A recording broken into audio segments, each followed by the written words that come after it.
السلام عليكم ورحمة الله وبركاته. بسم الله الرحمن الرحيم. الحمد لله وصلى الله وسلم وبارك على محمد بن عبد الله وعلى آله وأصحابه والتابعين ومن تبعهم بإحسان إلى يوم الدين وبعد. Mbuyomu timafotokoza chizindikiro namba 9 kumbali ya kumuzindikira munthu amene ali pa bid'a.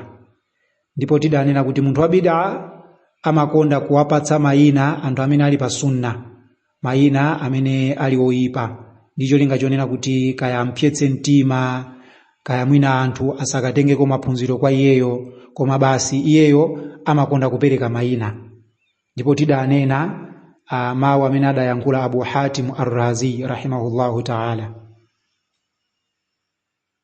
Munthawi ino tiona kuti anthu amene ali pa bid'a akumakonda kuwatchula ahli sunna kuti ndi mawahabi. Ndi dzina limene lawanda ndithu, makamaka masufiya, mashia, ahmadiyya wa ghairihim.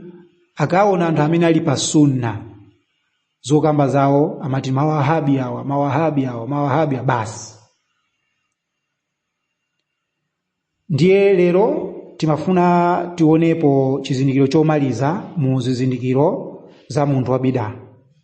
Chizindikiro chimenechi nchonena kuti munthu wa bid'a kuti timuzindikire amagwiritsira ntchito ma ahadithi ofoka komanso opekedwa. Palibe vuto munthu wina wake kugwiritsira ntchito hadithi yofoka, pambuyo pake yeuja ndikuuzidwa kuti hadithi ndi yofoka, yeuja ndikusiya zimene zija. Munthu amene sitingamunene kuti ndi wabida chifukwa wagwiritsira ntchito mbuyo mu hadithi yofoka, kenako umboni wampeza kunena kuti hadithi imeneja ndi yofoka, choncho usayigwiritsire ntchito kuzifukwaso zimene titafotokoze. Yeuja ndikutani? Ndikuvomereza kuti basi apapa ndadziwadi zoti hadithi ndi yofoka, ndasiya. Pamene mubtadi umamuuza kunena kuti hadithi ndi yofoka, choncho usayigwiritsire ntchito, yeuja amapezeka kunena kuti akukakamirabe kuyigwiritsira ntchito chifukwa chani? Kugwirizana ndi zimene iye akufuna mu mtima mwakemo. Ndiye musayiwale mbuyo muja tinanena kuti ahlul batil, anthu amene ali pabodza, ya'taqidun, amakhala ndi chikhulupiriro chawo, thumma yastadillun, kenako amachipezera umboni, kumachisakira umboni. Ndi apita kwa shehe uyu, shehe akakhala kuti awauza zoti ino zimene kuchisilamu kulibe, amamukwacha apita kwa shehe wina. Shehe wina akanenaso kuti zimene zozo zikuchokera mu hadithi yofoka, amamukwacha apita kwa shehe wina. Ndiye shehe wina akakhala kuti akunena kuti zimene zo mu chisilamu ndi zabwino bwino, amene uja amamutenga kukhala nzawo, kukhala bwenzi lawo. Ndipo amakasakasaka so maphunziro kwa iye uja chifukwa chani? Agwirizana muzochitika. Ndiye pali mawu amene adayankhulidwa kuchokera kwa Sheikhul Islam Ibn Taymiyyah rahimahullahu ta'ala, kuna kuti wala yajuzu an ya'tamida fi ash-shari'a ala al-ahadith ad-da'ifa allati laysat sahihatan wala hasana. Sizilizololedwa mu shari'amu kuti anthu atsamire pama ahadithi amene ali ofoka, omwe si asahihi komanso ahasan. Sizilizololedwa. Ngakhalebe zili choncho, Ahmad ibn Hanbal wa ghairihi min al-ulama adaloleza kuti munthu agwiritsire ntchito ma ahadithi ofoka kumbali ya fadail a'mal, ntchito zimene zili zabwino, zimene zikudziwika kuti muchisilamu muzilimo. Ntchito zabwino zimene zikudziwika kuti muchisilamu muzilimo, yani kuti mu sharia zili registered. Ndipo ntchitozo zisakhale kuti zikudziwika zoti ndi zabodza. Komanso pogwiritsira ntchito hadithiyo, ayigwiritsire ntchito hadithiyo yomwe mkati mwakemo musakupezekamo anthu odziwikanso ndi bodza. Ndipo munthu akamagwira ntchito atsamire ku hadithi, pogwiritsira ntchito hadithi ya dhaifu yo atsamire ku hadithi yomwe ilipo kale ya sahihi. tipereka chitsanzo. Pali hadithi yomwe anthu amayigwiritsira ntchito yonena kuti tsiku lachisanu munthu amene wanena salatu ala nabi, iwo amayitcha kuti akuti durudu sharif. Amene wanena durudu sharifu akainena durudu imene iyi kokwanira ka 80, ndiye kuti nsambi zake zimene wachita kwa zaka 80 akuti zimakhululukidwa. Munthu amene wayankhula Allahumma salli ala Muhammadin nabiyil ummi wa ala alihi wa sallimu taslima, iye ndikuiwerenga imene ika 80 lachisanu lina lililonse pakutha pa swala ya asir. Munthu amene yuyu amakhululukidwa nsambi zachani za zaka 80. Nsambi tu za zaka 80 yeja mkutani ndikukhululukidwa. Hadithi imene yakuti ikuchokera kwa Abi Huraira. Alright, imawanda mizikiti yambiri imapezeka makamaka mizikiti ya anzathu awa amene ali achimwenye. Of course amalawinso amakhala nayo koma anaitenga komweko nanga siopanga publish ndiwo.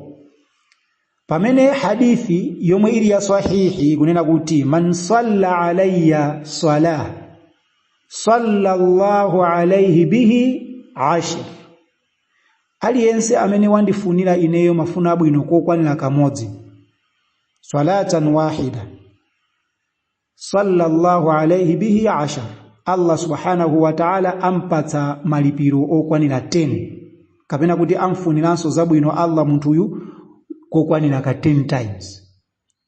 Ndipo mtumiki sana yankhule kunena kuti amene wapanga zimene zizi pakutha pa swala ya asir mu tsiku la Juma.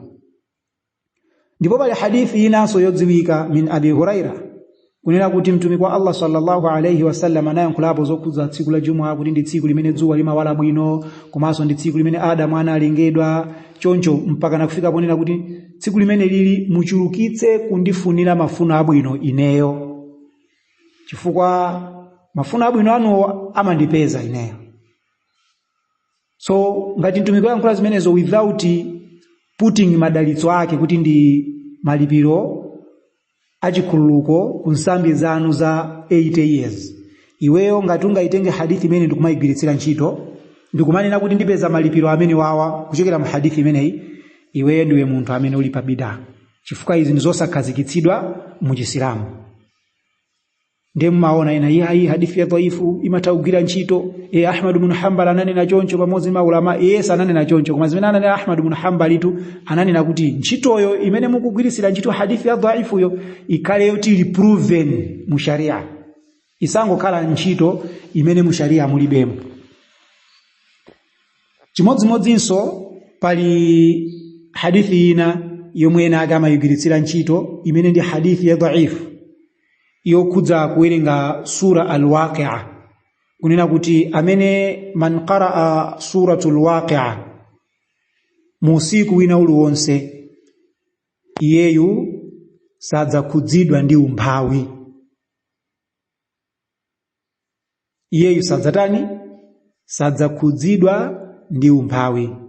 Hadithi imene amene adaifotokoza ndi Ibn as-Sunni, ndipo ndi hadithi yomwe ili ya dhaif. Choncho mukaona mtumiki wa Allah sallallahu alayhi wasallam sadawerengepo suratul Waqi'a ndikumanena kuti akuiwerenga imene ncholinga choti asakhudzidwe ndi umphawi, koma iye amapanga dua, Allahumma inni a'udhu bika min fitnati al-faqr au min al-faqr.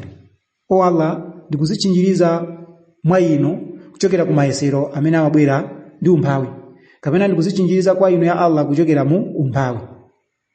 Ndipo mtumiki wa Allah sallallahu alayhi wasallam anatiphunzitsanso dua yoti tidzinena, Allahumma atina fid dunya hasana wa fil akhirati hasana wa qina adhaban nar. Zimene zili proven. Now munthu asawerenge suratu al-Waqi'a ndikumanena kuti ndikaiwerenga sura imene usiku wina uliwonse ndiye sindidzakudzidwa ndi umphawi.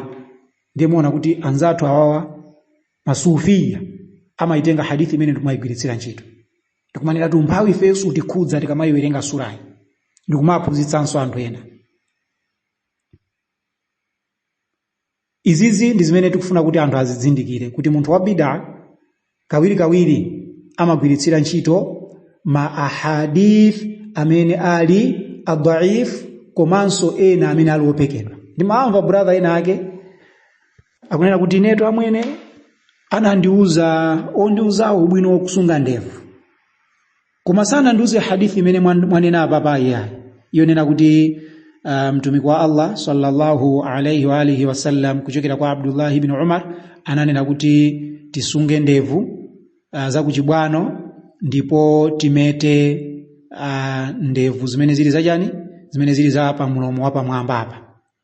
Komanso tikayang'ana hadithi yomwe kudampeza mtumiki wa Allah sallallahu alayhi wasallam yochokera kwa Ubaidillah ibn Abdillah yonati anna majusiyya dakhala ala nabii sallallahu alayhi wasallam wa qad afa sharibuhu wa ahfa lihiyatahu.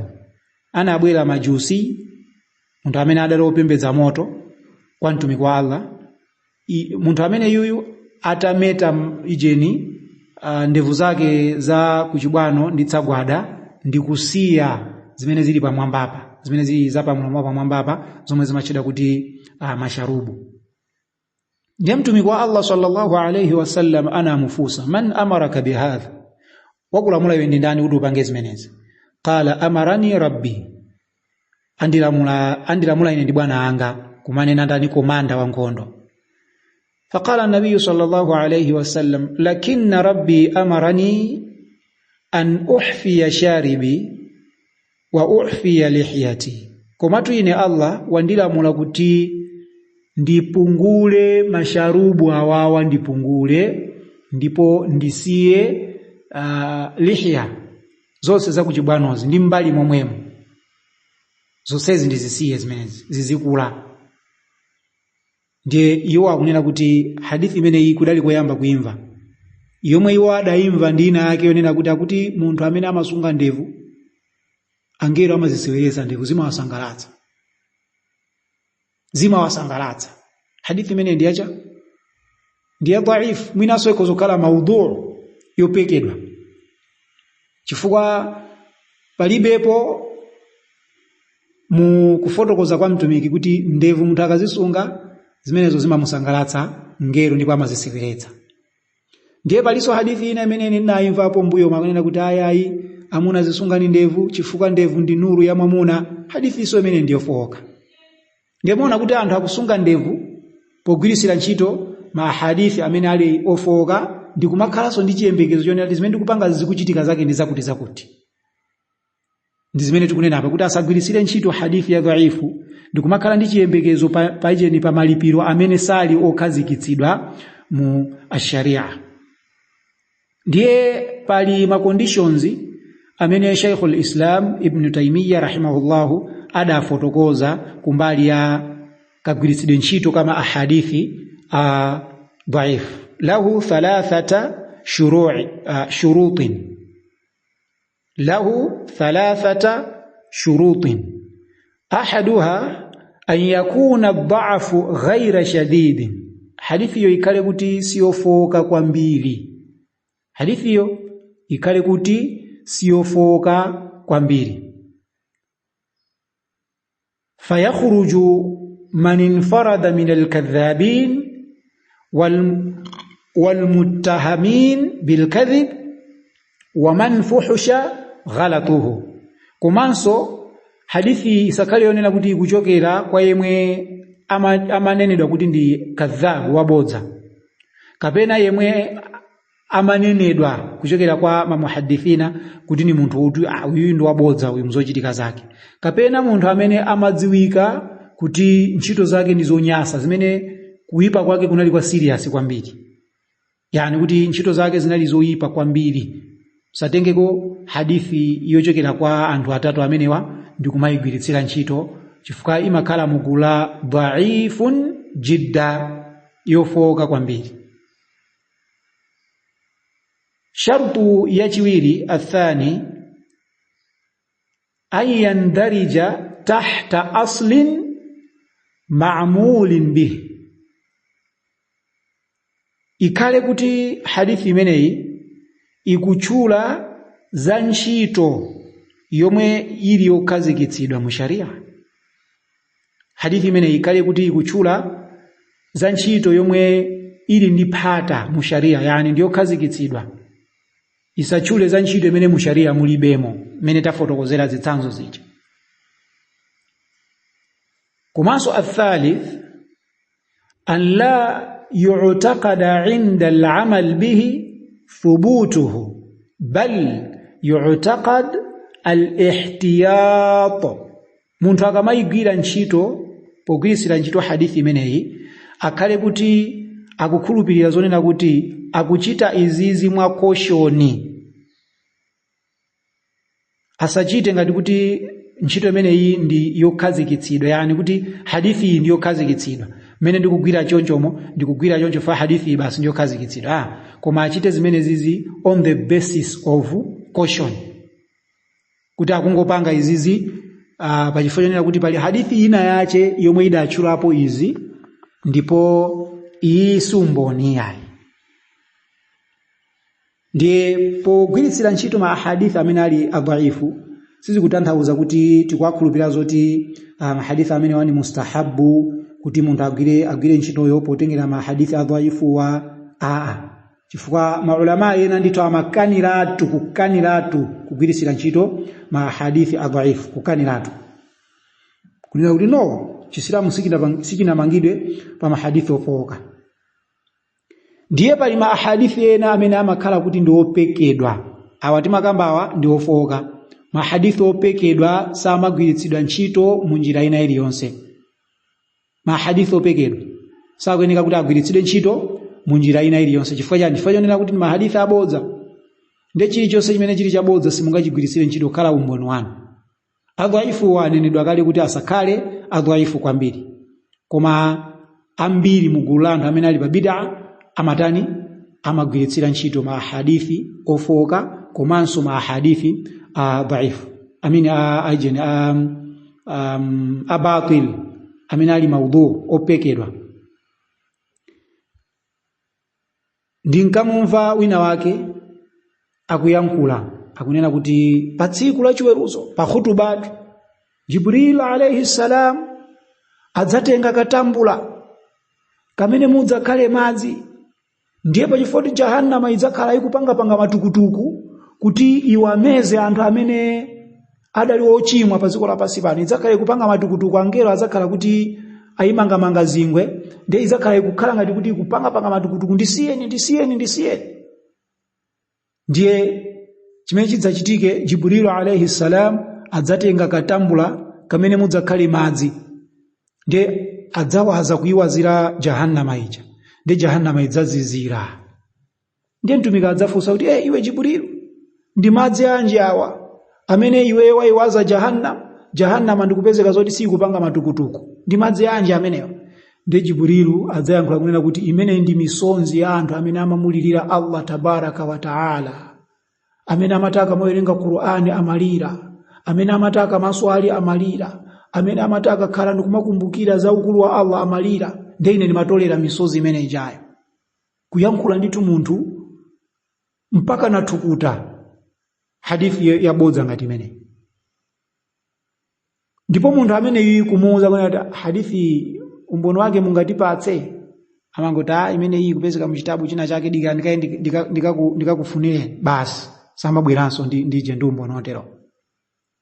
Enanso chimodzimodzi anazabwera kunzikitu meti maswali nkumapereka hadithi kumanena kuti pa tsiku la chiweruzo mayi amene amavala hijabu adzakhala ndi ulemu kwambiri mpaka na kufikira mwana wake wa mtumiki amene ali Fatima, amene yuyu anthu sadzamuona iyayi.